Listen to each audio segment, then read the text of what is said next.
au motif que ces pays ne respecteraient pas les délais de transition initialement promis.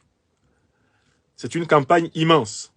J'ai compté pratiquement 45 médias occidentaux et notamment France Africains qui sont mis à contribution pour relayer les accusations de violation de droits humains, les accusations de confiscation du pouvoir qui ont été conçues par les mêmes officines. Les éléments de langage de tous ces organes sont identiques. Je voudrais quand même rappeler à chacun et à chacune d'entre nous que nous qui sommes éparpillés dans le monde, chacun a le devoir de répondre à cette campagne.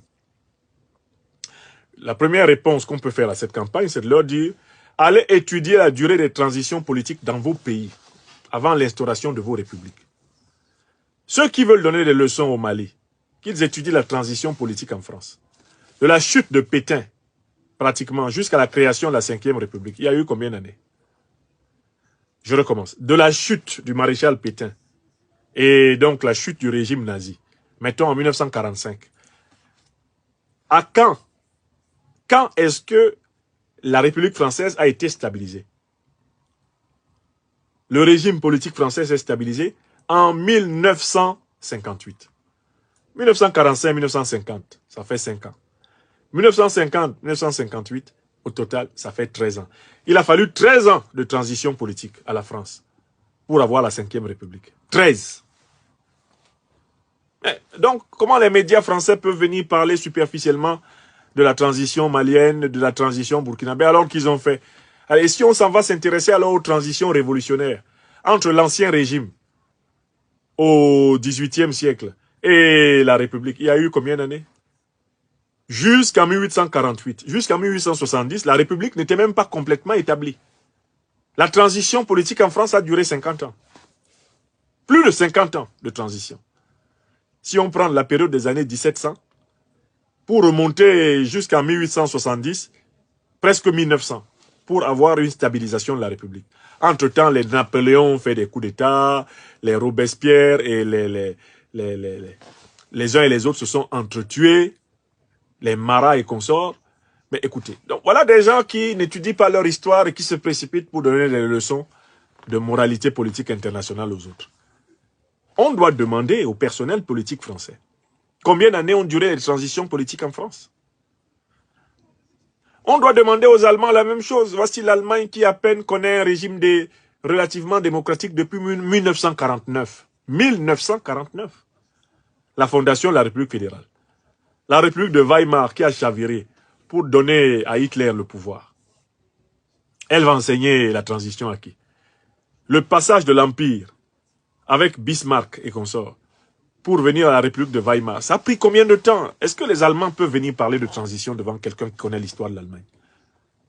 L'Allemagne, c'était une poussière d'États germaniques, non unifiés, à la tête desquels il y avait des princes essentiellement détenteurs de la chevalerie, c'est-à-dire d'armées montées à cheval avec des épées et des baïonnettes pour soumettre les pays germaniques.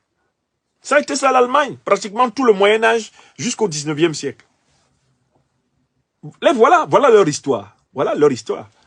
Bon, ce sont les Britanniques qui vont venir nous parler de transition, mais qu'ils finissent d'abord avec la monarchie. Ce sont eux qui sont en train de chialer matin, midi et soir. Le roi a mal à la tête. Oh, on a trouvé une bosse dans son oreille, son oreille droite. Le roi a une dent qui bouge. Le roi, vous l'avez élu. British people, are you Democrats? Did you elected the king? Is the King Charles elected so that you people can teach democracy to Africans? Astaghfirullah. Ataman. Les Britanniques aussi se promènent sur la terre avec leur Commonwealth et disent qu'ils enseignent la démocratie. À qui? D'abord, qui vous a demandé ça? Finissez avec la monarchie chez vous. Donc, je me demande comment nous, Africains, nous pouvons même céder devant une telle campagne infecte contre des régimes qui sont en proie au terrorisme. Et ça, c'est un argument important. Le Mali est en proie au terrorisme. Le Burkina, le Niger sont attaqués. On a massacré une trentaine de soldats nigériens il y a 3 jours. Bon, vous voulez qu'on fasse quoi dans ces conditions? Qu'on abrège la transition pour que vous disiez que les conditions dans lesquelles les élections se sont déroulées ne sont pas optimales et que le régime est illégitime? On se connaît. On se connaît littéralement comme chacun connaît sa poche. Donc, le rythme des transitions maliennes, burkinabé et nigériennes sera déterminé par les peuples maliens, burkinabé et nigériens. Il n'appartient ni à Washington, ni à Paris, ni à Berlin, ni à Bruxelles, ni à Rome. Il n'appartient ni à l'Union européenne, ni à l'ONU, ni à l'Union africaine, ni à la CEDEAO de se mêler cette affaire. C'est une affaire malienne. C'est l'affaire de la transition, des autorités de transition maliennes avec leur peuple. C'est l'affaire de la transition burkinabé avec son peuple et de la transition nigérienne avec son peuple. De quoi je me mêle? Étudier l'histoire de la transition dans les grandes puissances européennes, la transition américaine. Combien de temps il a fallu pour passer du régime traditionnel des Indiens d'Amérique, comme on les appelait, les Native Americans, pour passer au régime des shérifs?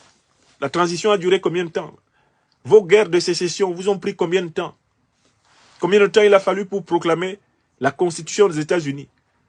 Quel temps y a-t-il fallu pour que vous meniez la guerre contre la puissance britannique qui voulait maintenir les États-Unis sous sa majesté, le roi ou la reine d'Angleterre? Combien de temps? Voulez-vous qu'on parle des transitions américaines? Elles ont été 10 fois plus longues que toutes les transitions en cours sur le continent africain. Donc, écoutez mes chers amis, ne laissons pas cette campagne s'installer, ne nous laissons pas intimider, argumentons. Les transitions révolutionnaires africaines sont pleinement justifiées.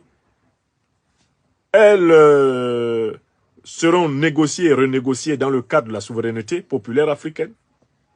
Les pays qui veulent s'en mêler n'ont pas une histoire meilleure.